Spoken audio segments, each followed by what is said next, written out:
आपके साथ सिमरन मिश्रा। कर्नाटक कांग्रेस का सबसे मजबूत किला क्या अब ढहने की कगार पर है? 2023 की शानदार जीत के बाद अब कर्नाटक में सीएम सिद्धारमैया और deputy CM DK Shivakumar के बीच की सत्ता की जंग अब चरम पर पहुंच चुकी है।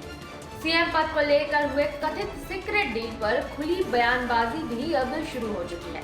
एक तरफ डीके शिव कुमार जुबान निभाने की बात करते नजर आ रहे हैं, तो वहीं दूसरी तरफ सिद्धारमैया 5 साल के जनादेश का हवाला दे रहे हैं। पार्टी हाईकमान इस टकराव पर पशुपेश में है, लेकिन उसकी चुप्पी से भाजपा के लिए अवसर पैदा होते दिखाई दे रहे हैं, जो वेट एंड वॉच मोड में है।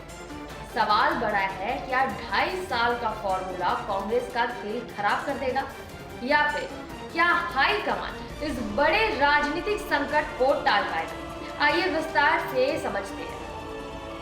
कर्नाटक में 2023 के विधानसभा चुनावों में भारी बहुमत के साथ सत्ता में लौटी कांग्रेस पार्टी के भीतर चल रहा शक्ति संघर्ष अब एक बड़े राजनीतिक संकट का रूप ले चुका है। मुख्यमंत्री सिद्धारमैया और उप मुख्यमंत्री डीके शिव कुमार के बीच मुख्यमंत्री पद को लेकर चल रहे खींचतान, जो पहले पर्दे के पीछे थी, अब सार्वजनिक बयानबाजी के साथ राष्ट्रीय सुर्खियों में आ गई है।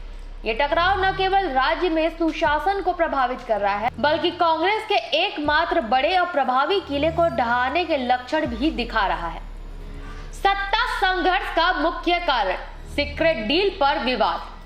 दोनों शीर्ष नेताओं के बीच टकराव का मूल कारण मुख्यमंत्री पद के बंटवारे को लेकर बनी कथित सीक्रेट डील है। जब कांग्रेस ने शानदार जीत दर्ज की थी, तो दोनों नेताओं ने सीएम पद पर दावा किया था। सूत्रों के अनुसार हाईकमान ने यह संकट टालने के लिए एक अनौपचारिक फॉर्मूला तय किया था, जिसके तहत सिद्धारमैया को पहले 2.5 साल के लिए सीएम बनाया गया और बाद के 2.5 साल के लिए डीके शिव कुमार को कमान सौंपने का वादा किया गया था। डीके शिव कुमार ने हाल ही में सार्वजनिक रूप से ये कहकर इस विवाद को हवा दे दी है कि जुबान की कीमत सबसे बड़ी होती है, हर किसी को अपनी जुबान पर अडिग रहना चाहिए। उनका सीधा निशाना सिद्धारमैया पर था, जिन्होंने पहले चरण में कुर्सी छोड़ने से इनकार करते हुए कहा था कि 2023 का जनादेश 5 साल के लिए है। शिव कुमार खेमा लगातार हाईकमान पर दबाव बना रहा है कि वो कथित समझौते का पालन कराए, जबकि सिद्धारमैया खेमा इस तरह के किसी भी समझौते से इनकार कर रहा है या इसे बदलने पर जोर दे रहा है। कांग्रेस हाईकमान की पशोपेश और निष्क्रियता। इस गंभीर आंतरिक संकट के बावजूद कांग्रेस का केंद्रीय नेतृत्व, जिसमें सोनिया गांधी, राहुल गांधी और पार्टी अध्यक्ष मल्लिकार्जुन खड़गे शामिल हैं, फिलहाल कोई कठोर या निर्णायक फैसला लेता नजर नहीं आ रहा। ये निष्क्रियता पार्टी की राज्य इकाई को और भी कमजोर कर रही है। विलंब की रणनीति। हाईकमान संवेदनशील मुद्दे को संभालने में अत्यधिक सावधानी बरत रहा है, क्योंकि दोनों नेताओं का अपना अपना मजबूत जनाधार है। सिद्धारमैया ओबीसी और अल्पसंख्यक समुदाय के बड़े नेता हैं, जबकि डीके शिव कुमार वोक्का समुदाय के एक कद्दावर चेहरा है और पार्टी के मुख्य फंडरेजर माने जाते हैं। बैठक का इंतजार। खबर है कि इस राजनीतिक संकट को निपटाने के लिए जल्द ही सीएम सिद्धारमैया और डिप्टी सीएम शिव कुमार की एक संयुक्त बैठक सोनिया गांधी, राहुल गांधी और खड़गे के साथ होने वाली है। हाई कमान उम्मीद कर रहा है कि बातचीत के जरिए कोई मध्यम मार्ग निकाला जा सके, लेकिन सार्वजनिक बयानबाजी से पार्टी की छवि को हो रहा नुकसान तत्काल रोक पाना मुश्किल हो रहा है।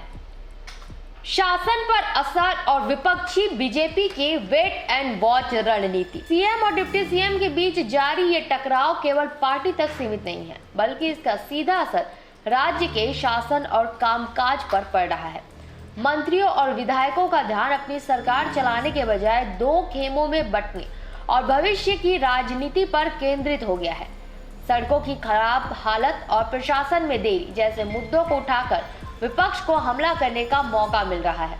भारतीय जनता पार्टी इस पूरे घटनाक्रम पर वेट एंड वॉच की रणनीति अपनाए हुए है।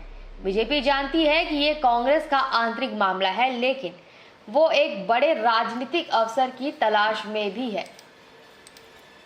बीजेपी का रुख। बीजेपी अपनी तरफ से कोई पहल करती दिखाई नहीं दे रही है, बल्कि वो कांग्रेस के भीतर के असंतोष को खुद ही बड़ा होने का इंतजार कर रही है। केंद्रीय मंत्री का बयान। कर्नाटक से आने वाले केंद्रीय मंत्री वी सोमन्ना ने स्पष्ट रूप से कहा है कि बीजेपी को डीके शिव कुमार की जरूरत नहीं है। उन्होंने कांग्रेस को चुनौती दी कि अगर उसमें हिम्मत है तो विधानसभा भंग करे और चुनाव करवाए। सोमन्ना ने दावा किया कि प्रधानमंत्री नरेंद्र मोदी के नेतृत्व में बीजेपी बहुत मजबूत है और कांग्रेस की पावर शेयरिंग के ड्रामे से कर्नाटक की जनता त्रस्त है। संभावित परिदृश्य: यदि शिव कुमार सीएम पद न मिलने की स्थिति में बगावत करते हैं तो अपने साथ पर्याप्त संख्या में विधायकों को जोड़ लेते हैं तो बीजेपी के लिए एक बार फिर से ऑपरेशन लोटस के जरिए सत्ता में वापसी का अवसर पैदा हो सकता है।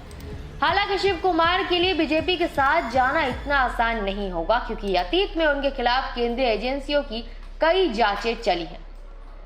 यह स्थिति कर्नाटक में राजनीतिक अस्थिरता पैदा कर रही है और ये कांग्रेस के लिए एक गंभीर चेतावनी है कि यदि हाईकमान ने जल्द ही निर्णायक हस्तक्षेप नहीं किया तो उनका सबसे बड़ा दक्षिणी किला ढह सकता है। तो ये थी कर्नाटक के सियासी संकट की पूरी तस्वीर। ये साफ है कि सिद्धारमैया और शिव कुमार के बीच का ये टकराव सिर्फ दो नेताओं का निजी झगड़ा नहीं है, बल्कि ये सीधे सीधे कर्नाटक में सुशासन को प्रभावित कर रहा है और कांग्रेस पार्टी की राष्ट्रीय छवि को भी धूमिल करता नजर आ रहा है। हाईकमान के सामने अब करो या मरो वाली स्थिति पैदा हो गई है। अगर जल्दी कोई ठोस या निर्णायक फैसला नहीं लिया जाता है तो भाजपा को ऑप्शन लोटस के लिए एक बड़ा राजनीतिक अवसर मिल सकता है। फिलहाल सबकी निगाहें दिल्ली पर टिकी हुई है। जब सोनिया गांधी, राहुल गांधी और खड़गे सीएम और डिप्टी सीएम के साथ बैठक करेंगे, क्या ये बैठक संकट को टालेगी या पावर शेयरिंग की डील पर अंतिम मुहर लगाएगी? इस बड़े राजनीतिक घटनाक्रम पर हमारी नजर लगातार बनी हुई है। इस खबर से जुड़े हर अपडेट के लिए बने रहें निशानेबाज के साथ। नमस्कार।